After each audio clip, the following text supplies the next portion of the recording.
Coffee first, opinions later. My name's Haley. My name is Carly. We are two caffeine-fueled girls who love reading books here, and we break it down and discuss it for you. On today's episode, we're focusing on The Great Gatsby by F. Scott Fitzgerald.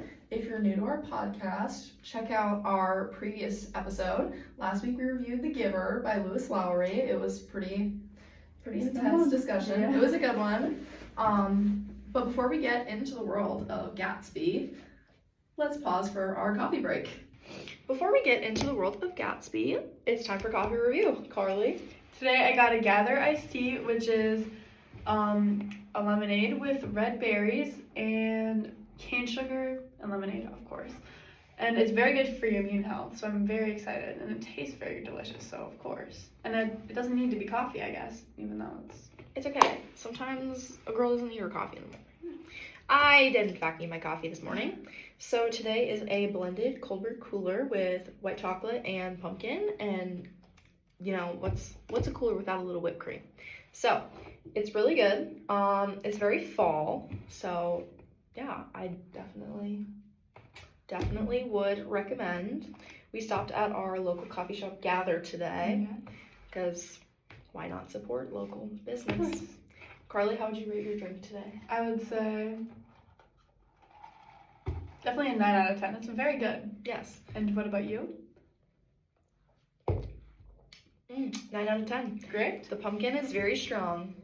So, I mean, maybe one less squirt of pumpkin and we'd be at a 10 out of 10, but she's really good. Very fitting for the day. It's really chilly out. It's very chilly. I love fall so much. Yes, fall. Definitely. All right, guys, let's get back into the world of Gatsby. So before we get into the deep dive discussion of The Great Gatsby, we have to start off with some background information. So Carly, I'll let you take it away. The 1920s was known as the Roaring Twenties, but what really is that? And what does that mean? So let's talk about it. The 20s were filled with style of rich and poor, and what was that? In the book, it represents wealth and poor, or East and West egg. Men wore suits tailored to themselves to make them look perfect, and women wore flapper style clothing. Tom talks a lot about how Gatsby's style makes him new wealth rather than old, because nobody who's born into money or doesn't get money the way Gatsby does would wear something like a pink suit, which is made fun of a lot for Gatsby. In the 1920s, the economy was booming, and that led to mass consumerism, and prohibition failed. So that led to multiple alcohol issues. And in the story, we see this through Gatsby throwing constant parties every single weekend just to please the girl that he's in love with, which is wow. The 20s were a time when everyone was obsessed with showing their wealth and their economic state. And Tom would make a point to show through everything he did, that he was wealthy and that he was respected because of his old money.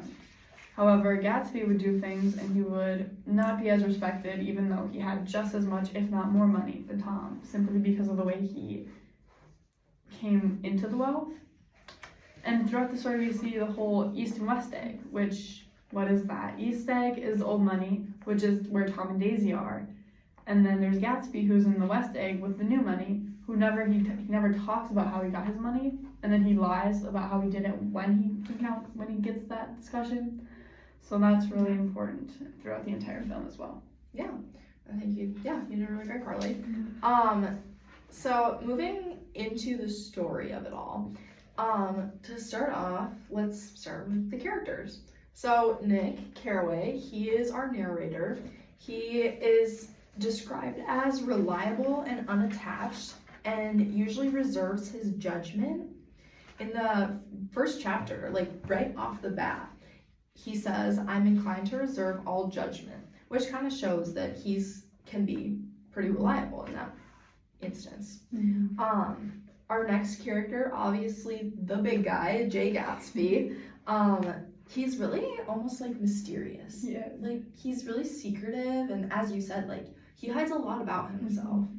And that can be, it just shows, and like throughout the book, you can see like he has such a deep longing for like the past, and it really just helps with depth of emotion. He's really dream driven.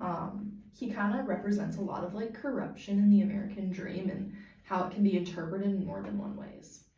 Our next main character, we have Daisy Buchanan. Yes, we do. Oh, she is a personality. She's described as beautiful, and a lot of people can also see her as shallow, and I could definitely see that being the case. I can see. She's really materialistic. She depends a lot on money, which isn't a very great thing. She has a lot of carelessness. Oh yes, she has a lot of carelessness hidden behind all of her fashion and glamour, and she's a lot of talk, no action. Yeah. And she's definitely living a life conflicted between stability and love and longing for the past. And then Daisy is married to Tom. So Tom Buchanan is arrogant, entitled. He definitely represents a lot of moral decay in the time, because as this was a time of a lot of change, morals and all of that were kind of starting to slide downhill, and definitely a lot of that. Yeah. He was really hypocritical, in my opinion. Oh yeah. He would say something and then he'd go and do the exact thing. Yeah. He was just saying no. Yeah, I mean, like he was, and then he was also unfaithful to Daisy. Yes. I mean, that's, And he was getting after her for being unfaithful. and not even that, but the mistress. I mean, he, Yes, like, the whole. Wow. it was awful. I mean, in chapter 2, it says he broke her nose with his open hand. And then he proceeded to want to leave with her. Like, I don't understand how. Right? I mean, how can, he must have been pretty aggressive if he just broke her nose with a slap. I mean, could not imagine being in a relationship with a Yeah, man who I broke mean, my nose. That's crazy. But That was the norm back then, I guess. Moving on, Jordan Baker. She is not referenced a whole lot within the book, but she is brought up, so we might as well kind of describe her. She is a pro golfer, and I think she definitely represents a lot of like the freedom in gender roles in this time, because women were starting to detach from their at-home lives and starting to move out into the world. And she became self-sufficient, and she was confident and calm, and she definitely is just the embodiment of the Roaring 20s. Yes, that is just Yeah. what you think of when you think of I mean, yeah, she's an amazing character. I think Yes. she should have gotten More a little time. a little more time in that. She was but- one of the good ones. Yeah. Okay, so moving on to the plot. I mean, I feel like there's a lot in this book to depict about the plot. Yes, But- certainly. We have chosen a few highlights that we think definitely represent. So starting off, it takes place in the summer of 1922. So as Carly kind of described what the 20s was like, I'm sure you can envision that. It's told through the narrator, Nick Carraway, his perspective. A lot of East versus West egg. Gatsby's parties are mentioned a lot, Yes. because that definitely has a lot to do with old money, new money. Yes. And then obviously, like we said, Tom, I mean, his moral decay and like the unfaithfulness and the As well as hypocrisy with and Daisy, all that. like, Yeah, and then Daisy and Gatsby too. The Valley of Ashes, I mean, that that, represents a lot. oh yeah, that, we'll get into what that represents later, but I mean, that was definitely a huge factor in it. Yes. Like Tom's lies and reunited Oh my romance and cover-ups. Yes, Tom and Gatsby. It's drama, guys. Don't Oh, worry. it's a big book. And I think that the biggest part of this book in the end is the death of the American dream. Like, represented that- through Myrtle's death alone. How that just one person's death can kind of just and for everything show it shows. all. I mean, I think some main ideas from this is definitely like tragedy, love, longing, Money. ambition, wealth, lies, corruption, materialism. Mhm. So I think there's definitely a lot to gain from this book. Oh. Are you okay? So next up we have a game, and it's Who Said It, and it's going to be Gatsby's quotes versus Tom's quotes. And they're mostly filled with quotes about Daisy, but some are about money. And I'm going to have Haley here guess who said what. Carly picked all these out, so Haley has no idea. I have no idea yet. First quote. I want you to meet my girl. I want you to meet my girl. I think that one definitely has to be Tom, because I feel like Gatsby never really had anybody to like introduce someone to, you know? He was kind of like lonely in that way. He was always in his mansion by himself. So that definitely has to be Tom. Correct. It was Tom. Okay. Next, we have, I don't see the idea of going to town.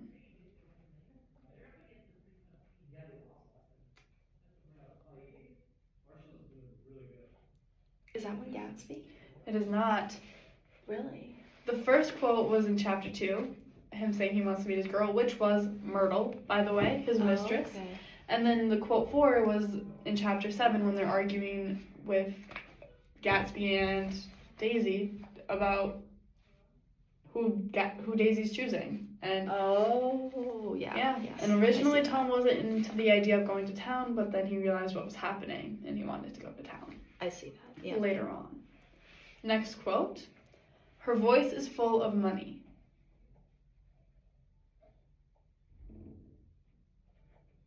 Is that Tom? That is Gatsby talking Seriously? about Daisy in chapter 6. Yeah. Wow. I know. I didn't. Okay, guys, Carly is tricking me here. Yes, these quotes are like, who's really the good guy here? Because they're Yeah. honestly all just not great options, clearly. Yeah. Next one. I feel far away from her. It's hard to make her understand. It's definitely Gatsby. Definitely Gatsby in Definitely chapter Gatsby. 6. I mean, He longed for her a lot. That's all he wanted. I mean, the whole reason he went for Did all of that wealth anything. and did anything was for Daisy. And he just thought she needed time, but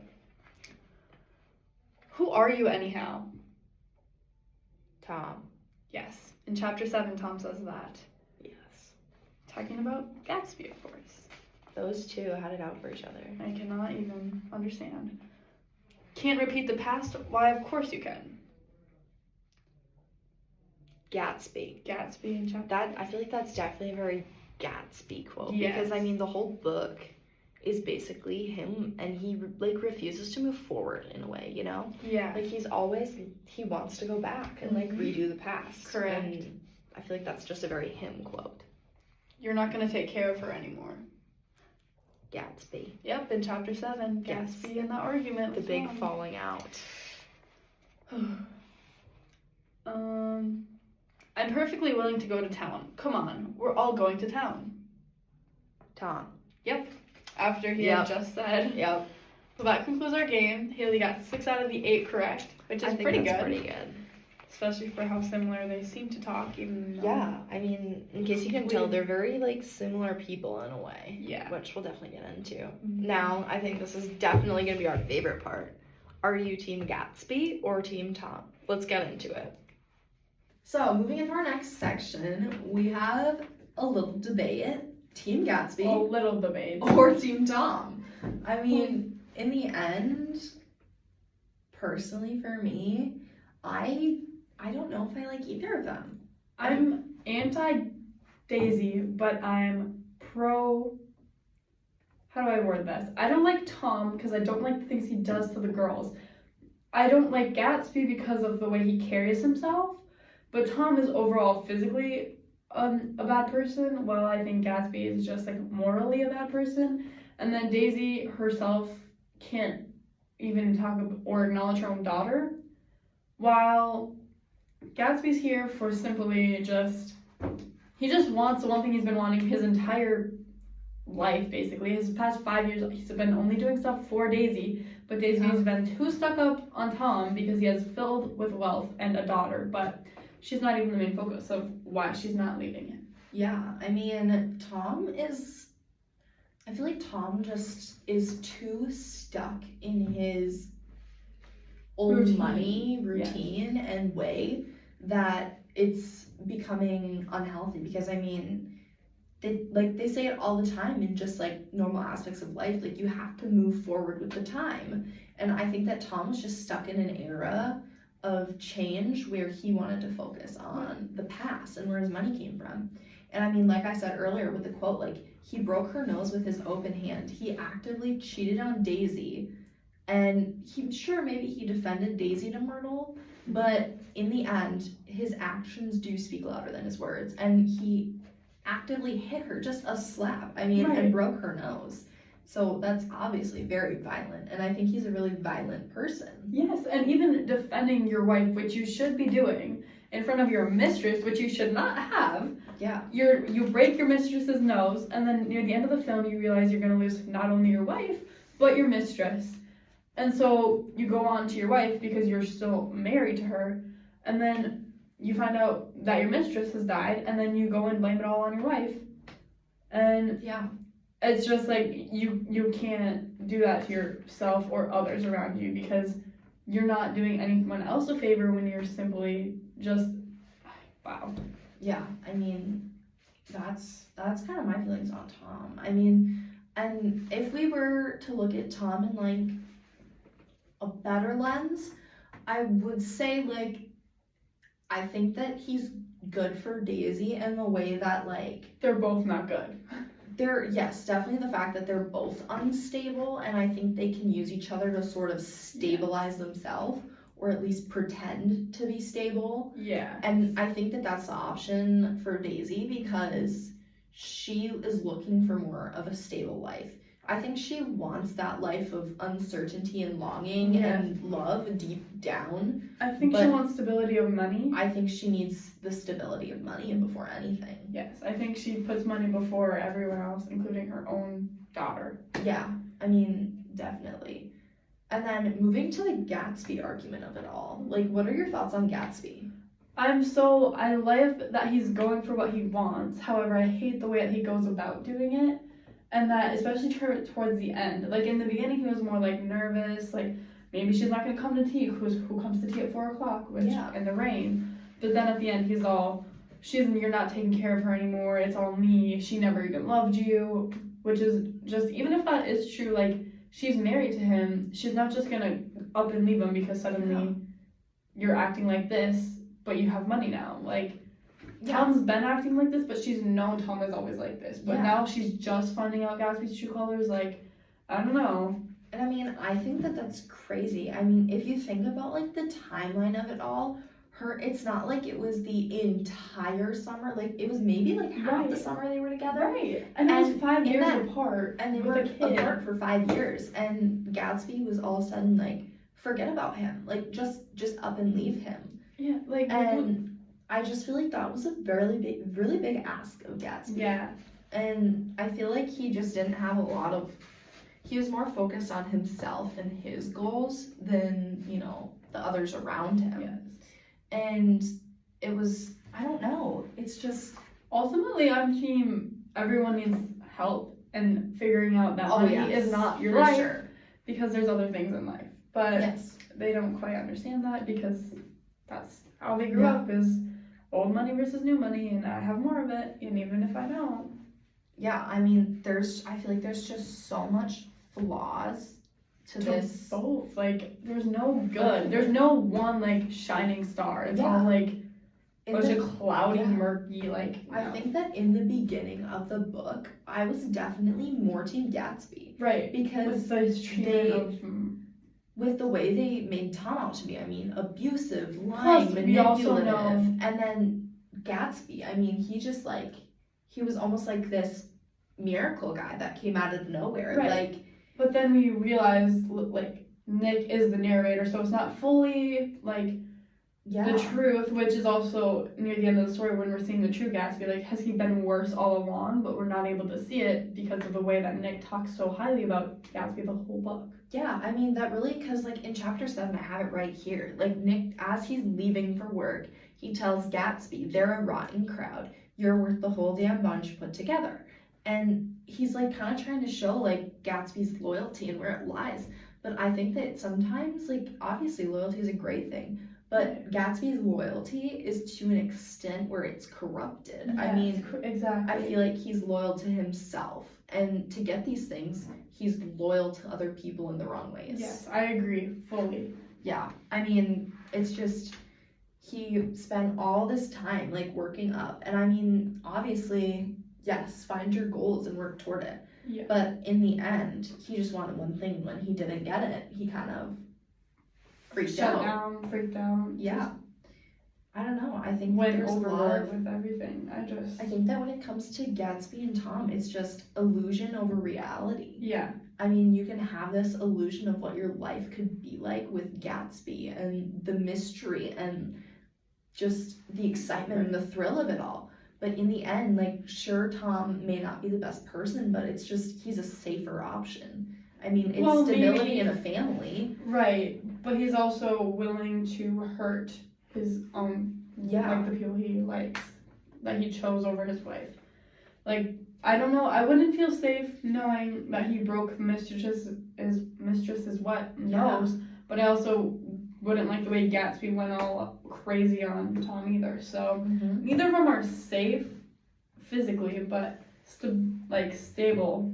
Tom definitely takes that one. Yeah, Tom definitely takes the stability. So I don't really know Team Gatsby or Team Tom. I'm neither, honestly. No, according to our good friend Ella, you might as well Sweet Home Alabama with Nick at that point. Right.